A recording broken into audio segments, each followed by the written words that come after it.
Assalamualaikum warahmatullahi wabarakatuh. Apa kabar anak-anakku sekalian? Alhamdulillah, luar biasa. Allahu Akbar.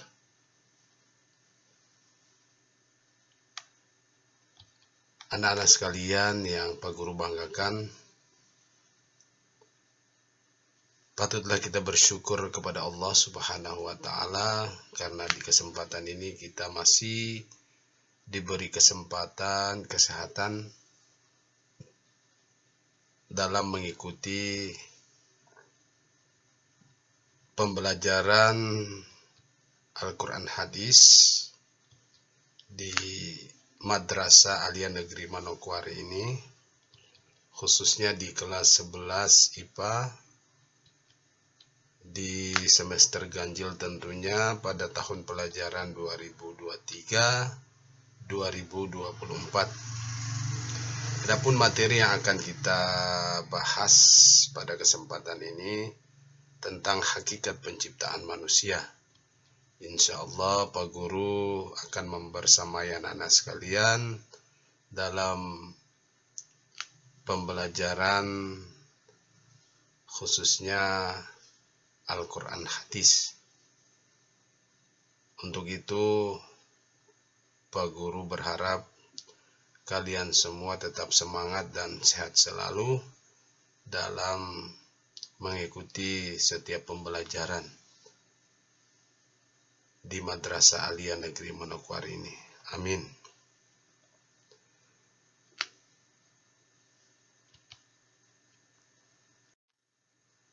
Baik anak-anak sekalian yang Pak Guru banggakan, sebagaimana telah kita ketahui bersama bahwa manusia merupakan makhluk Allah Subhanahu wa Ta'ala yang paling sempurna, baik dilihat dari bentuk fisiknya maupun potensi yang dimilikinya.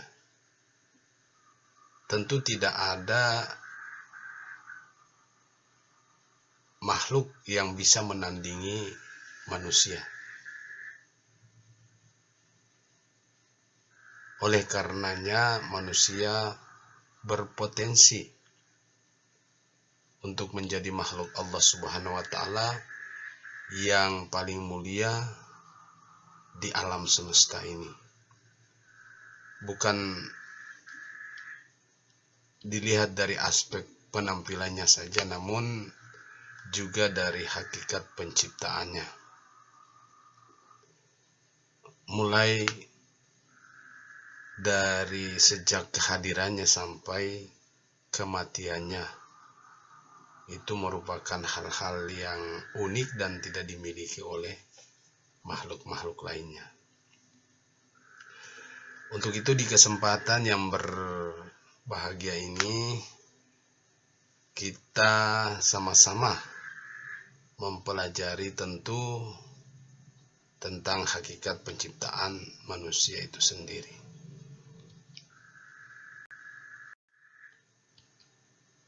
Baik anak-anak sekalian, sebelum kita membahas materi ini lebih jauh, mari sama-sama kita perhatikan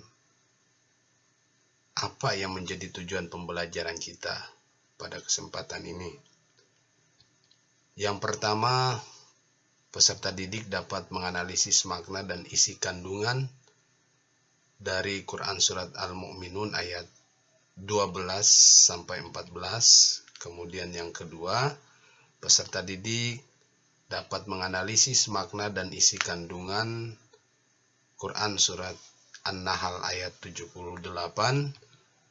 Yang ketiga, peserta didik dapat menganalisis makna dan isi kandungan dari Surat Az-Zariyat ayat 56 dan juga hadis riwayat Bukhari. Dan tujuan yang pembelajaran yang terakhir adalah peserta didik dapat menunjukkan perilaku orang yang memahami kandungan ayat dan hadis tentang hakikat penciptaan manusia.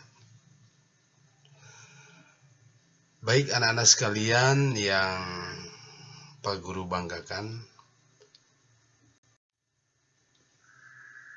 yang pertama Quran surat Al-Mu'minun ayat 12 sampai 14.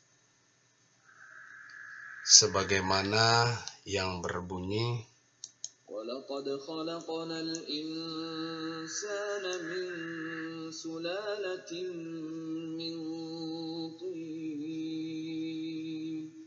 ثُمَّ جَعَلْنَاهُ نُطْفَةً فِي قَرَارٍ مَكِينٍ ثُمَّ خَلَقْنَا النُّطْفَةَ عَلَقَةً فَخَلَقْنَا الْعَلَقَةَ مُضْغَةً فَخَلَقْنَا الْمُضْغَةَ عِظَامًا فَكَسَوْنَا الْعِظَامَ لَحْمًا ثُمَّ أَنشَأْنَاهُ خَلْقًا آخَرَ فَتَبَارَكَ اللَّهُ أَحْسَنُ الْخَالِقِينَ.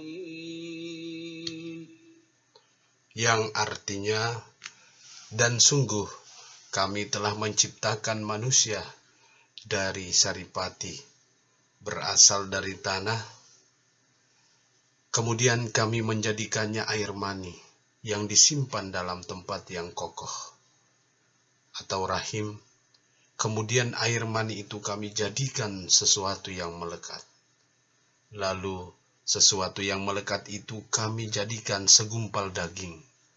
Dan segumpal daging itu kami jadikan tulang belulang. Lalu tulang belulang itu kami bungkus dengan daging. Kemudian kami menjadikannya makhluk yang berbentuk lain. Maha suci Allah, pencipta yang paling baik. Quran surat Al-Mu'minun ayat 12-14.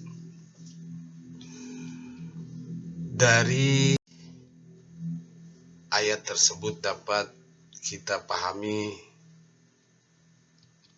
bahwa Allah Subhanahu wa Ta'ala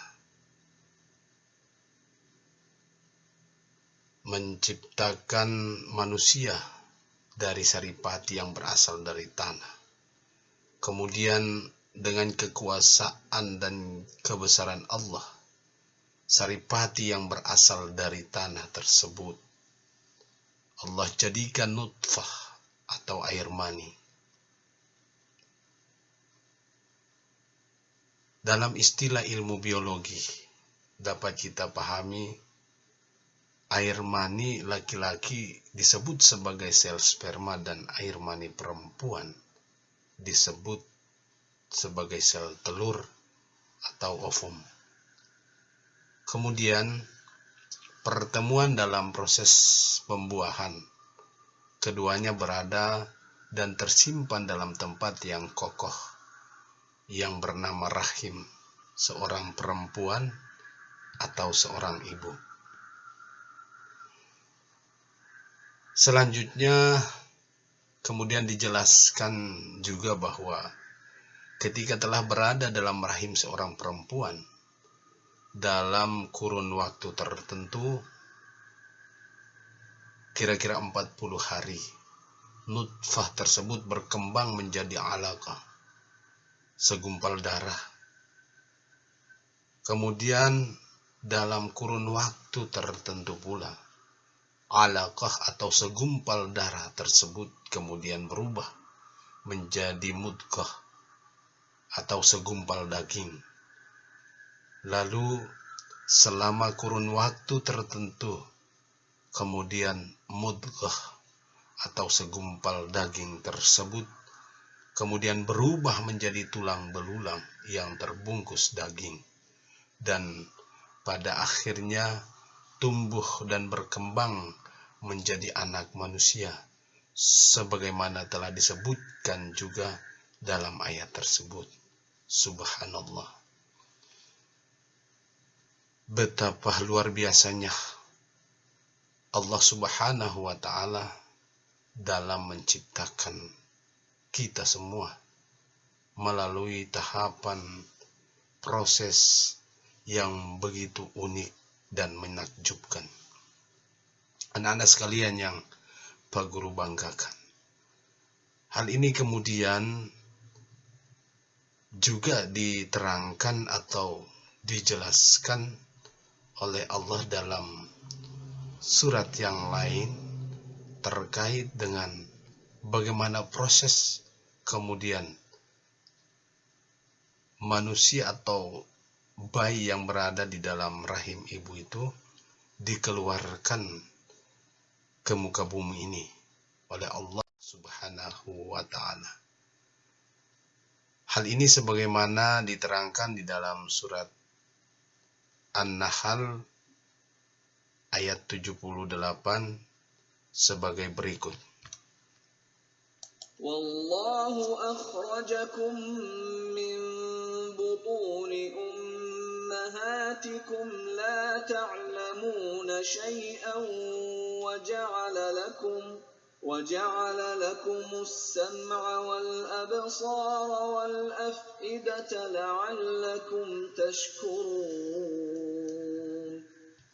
Yang artinya, Wallahu dan Allah akhrajakum mengeluarkan kamu dari perut ibumu dalam keadaan tidak mengetahui sesuatu, dan Dia memberimu pendengaran, penglihatan, dan juga hati nurani, agar kamu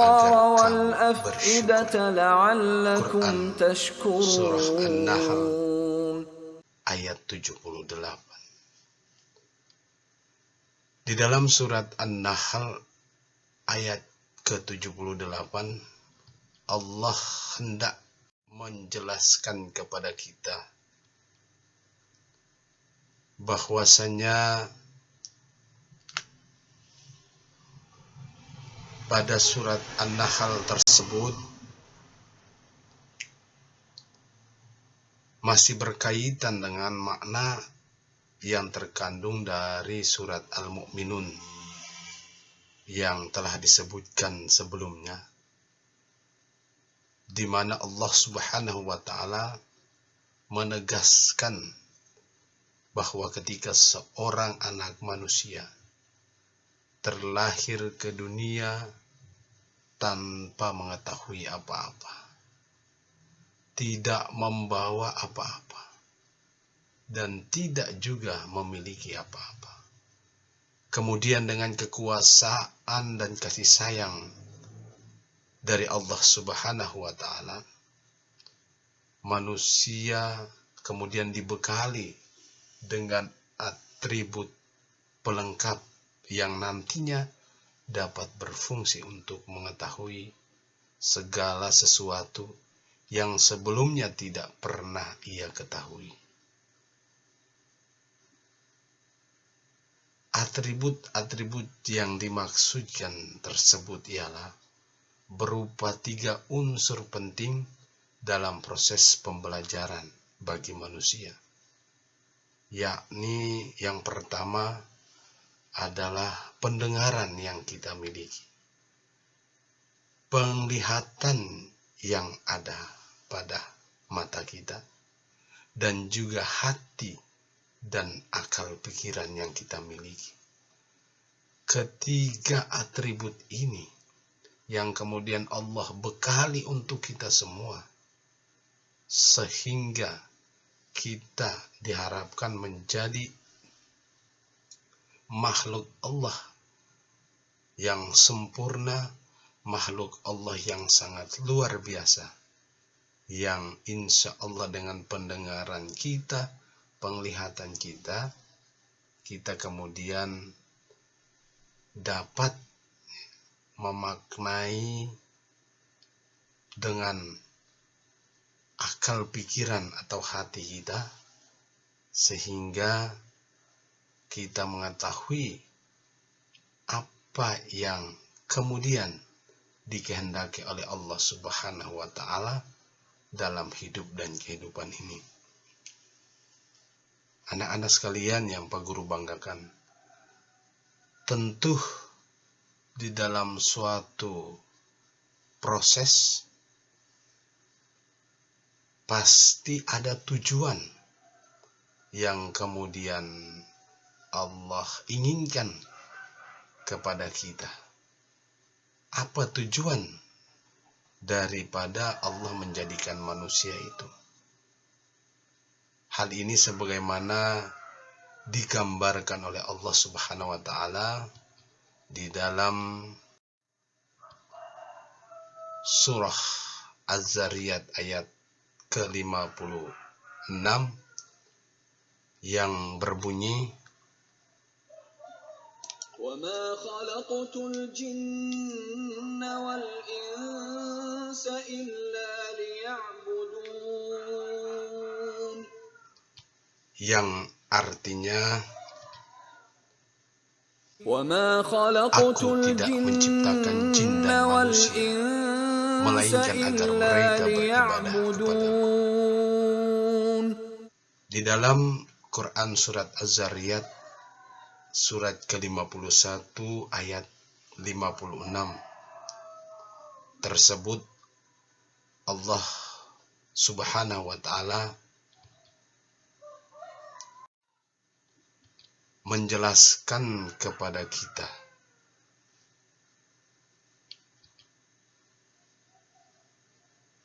bahwasanya tujuan dari penciptaan jin dan manusia adalah tidak lain dan tidak bukan terkecuali untuk beribadah kepadanya. Beribadah dalam arti menyembah, mengabdi, menghamba, tunduk, taat, dan patuh terhadap segala yang dikehendaki oleh Allah Subhanahu wa taala. Ketundukan, ketaatan, dan kepatuhan dalam kerangka ibadah tentu harus secara totalitas atau secara menyeluruh, baik secara lahiriah maupun batiniah. Sebab tujuan dari ibadah itu sendiri merupakan suatu upaya untuk mencari keridhaan Allah Subhanahu wa taala. Bila dimaknai tentang hakikat ibadah secara garis besar dapat dibagi menjadi dua bagian. Yang pertama adalah ibadah mahdhah, kemudian yang kedua adalah ibadah ghairu mahdhah. Apa itu ibadah mahdhah? Ibadah mahdhah adalah ibadah yang ditetapkan ketentuan pelaksanaannya. Jadi ketentuan dalam pelaksanaannya sudah ditetapkan seperti sholat, puasa, zakat, dan juga haji. Nah, itulah ibadah-ibadah yang dimaknai sebagai ibadah mahdhah. Lalu yang dimaksud dengan ibadah ghairu mahdhah adalah ibadah yang tidak ditetapkan ketentuannya secara khusus dalam pelaksanaannya. Sebagai contoh, misalnya ibadah dalam menyantuni fakir miskin, berbuat baik antar sesama, saling menolong, membantu, bekerja sama, menyenangi perasaan orang lain, sampai sekecil memberi salam ataupun memindahkan benda tajam atau duri di tengah jalan pun merupakan bagian dari ibadah yang bersifat ghairu mahdhah.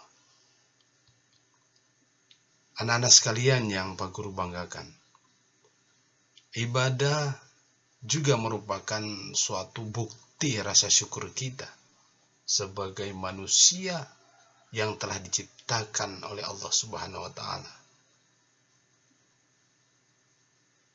Karena Allah Subhanahu wa taala telah menciptakan kita manusia dengan sebaik-baik rupa dan bentuk, dan yang dengan kemurahannya Allah Subhanahu wa taala, Allah pun memberikan kita fasilitas hidup yang amat sangat banyak. Nah, oleh sebab itu maka sudah seharusnya manusia senantiasa mendekatkan diri kepada Allah Subhanahu wa taala. Dan apabila manusia mempunyai kesadaran hati nurani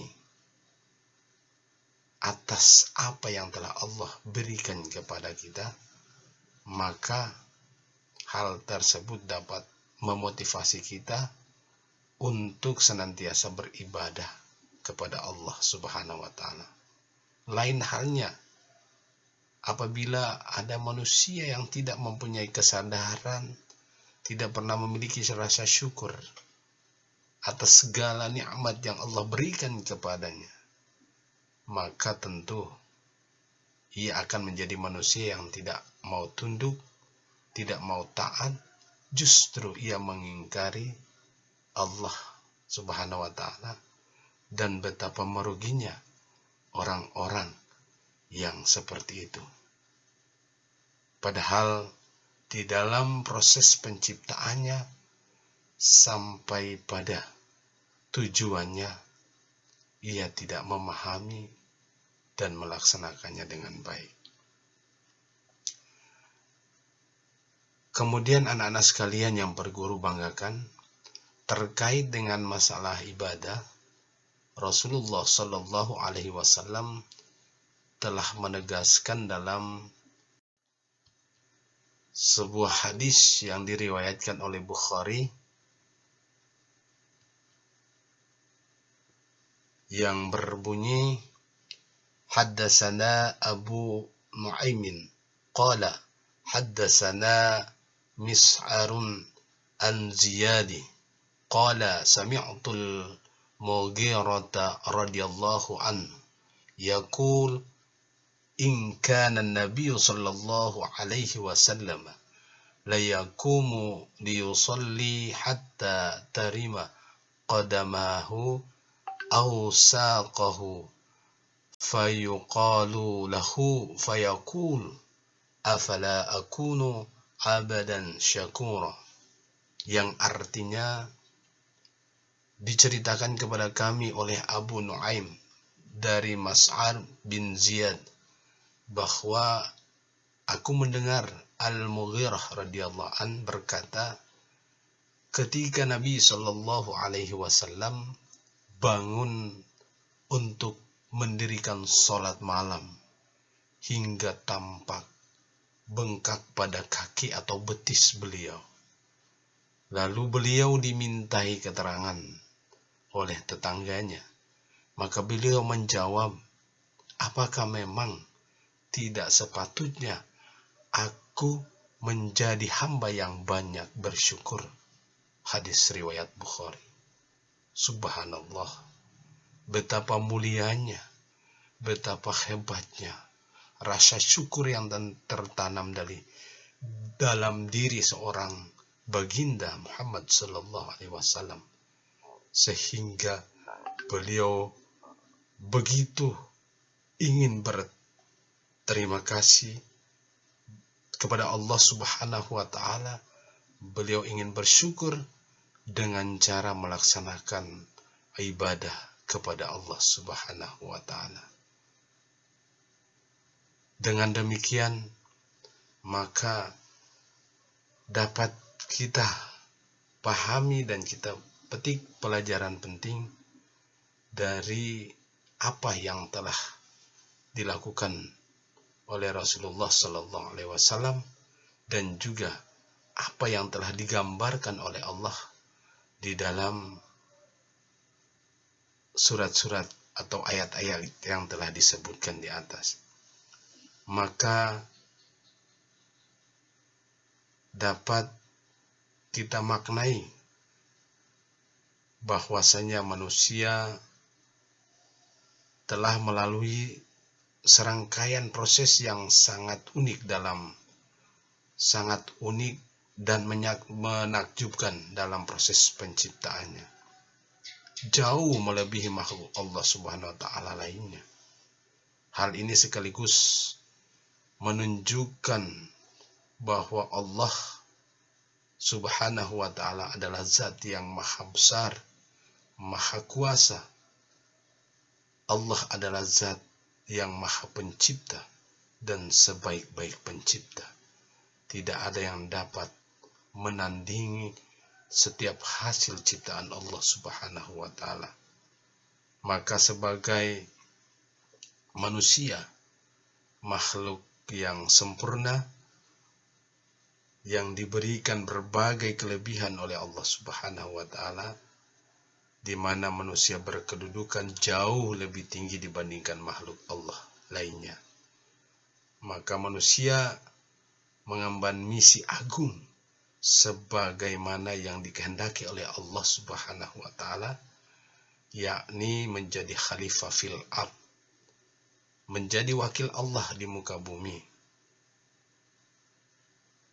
Untuk itu, anak-anakku yang Pak Guru banggakan, marilah kita semua mampu menerapkan nilai-nilai kepemimpinan kita di muka bumi ini untuk senantiasa memaknai dan memahami setiap proses yang telah ada, termasuk proses penciptaan manusia sampai pada apa yang menjadi tujuan dalam sebuah proses itu, yakni kita dapat menciptakan suasana damai, suasana yang penuh kekeluargaan, suasana yang penuh kebahagiaan di antara kita bersama, baik sesama manusia, makhluk Allah lainnya, maupun alam semesta ini senantiasa kita rawat, kita jaga, dan kita taburi dengan berbagai kebaikan demi untuk kemaslahatan dalam beragama, berbangsa, dan bernegara secara bersama-sama. Demikian yang dapat Pak Guru sampaikan pada pertemuan kali ini. Kurang dan lebihnya Pak Guru mohon maaf. Dan Guru akhiri,